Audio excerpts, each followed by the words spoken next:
ГСП онлайн. Городские новости сейчас. Пятница, 16:45, Центральная библиотека. Вечер памяти Николая Володарского, посвященный столетию со дня его рождения. Уроженец Запорожья был репрессирован как антисоветчик. В Республику Коми попал в 1940 году. В 1950 году его срок закончился. Но журналист и поэт не смог бросить ставший второй родиной Северный край. Мужчина перевез сюда свою семью.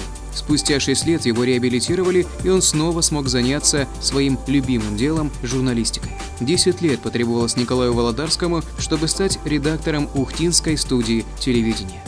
Он возглавлял, в свою очередь, литературно-драматическую редакцию. Я работала в общественно-политической редакции, но мне по долгу службы приходилось как-то общаться и с ним.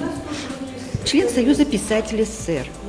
Поэта глубоко волновал преображенный север, природа, труженики этого края, который стал его второй родиной. Хочу сказать, что человек он был закрытый, оригинальный, замкнутый.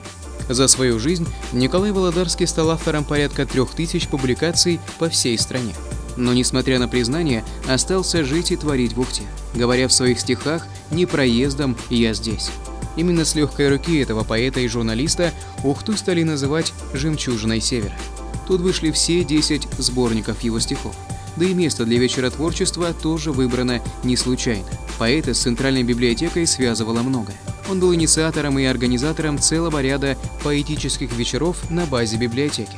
Знакомил людей с творчеством коми-поэтов, стихи которых переводил на русский язык.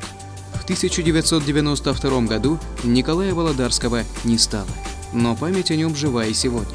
Запечатлеть его имя на страницах истории города хотят мемориальной доской. Ее планируется установить в ближайшее время.